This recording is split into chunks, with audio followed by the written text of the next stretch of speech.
What's up, everybody? What's going on? Welcome to another episode of the Lead From Here podcast. I am Jason, and I am excited to talk about collaboration today. And this is something that I'm sure most people have heard if they work in any size company that's larger than about 20 probably, is we need to collaborate and we need to work more effectively together. We need to break the silos and there's all these terms that are around collaboration and sharing information and sharing skill sets that it kind of gets lost a little bit sometimes, especially in the major corporations.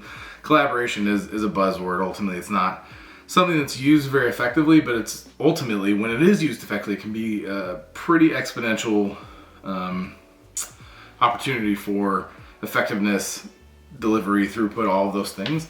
Collaboration basically takes one person that is doing a great job and connects them with another person who's doing a great job, and them together, if done effectively, can really, really build up their ability to run things through, because you have people checking and double checking and feeling good about it and running ideas by each other and working more effectively. And honestly, the more people that you can get kind of working that way, the more effective your teams can be, because ultimately everybody's running together. They're not doing solo work. They're not being siloed.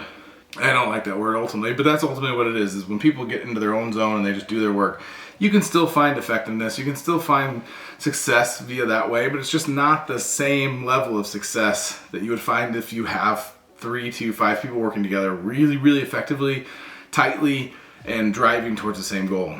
So what does it take to build collaboration? And this is going to be a shocker, I think, for everybody. So the drum roll, please. It's trust. Duh. I mean, come on. You have to have trust. Ultimately, when you get into collaboration mode, it may feel like, oh, I'm putting 2 awesome people together. They should just exponentially do better work. They will over time, but it takes time for them to find a rhythm. It takes time for them to figure out how to work together effectively, because they have been working, solo. They've been doing their own thing, finding success individually. Now you're bringing them together and asking them to work together in their own new way that is not probably the same as it was before. So there will be a slight dip while they're figuring that out. And if you're not confident in your leadership and can confidently say, when your leader goes, what's up with this dip? What's happening? You don't have that trust with your leader to say, I got this is part of it, we know it's coming, then you're in a bad spot.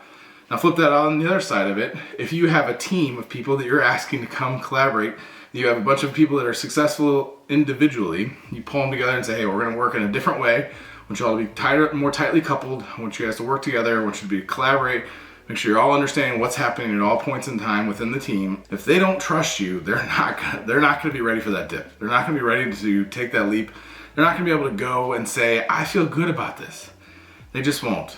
They're just not gonna do that, because you don't have the trust built with them to say that if this goes sideways, my leader's got my back. So it takes the trust part, right? And that's something that we're gonna kind of touch on over and over and over and over and over and over. Trust is the foundation for everything that you want to do. That includes unlocking the best team you can possibly unlock. So collaboration, it's where it's at. It can be very exponential. The key is make sure you know the right players, the people that actually want to do it. There are people that are just not built to collaborate. That's the reality. You can try and coach some people around it, but most people, you're dead in the water if you try and make them collaborate, because that person is going to be a detriment to the rest of the people that actually enjoy collaboration.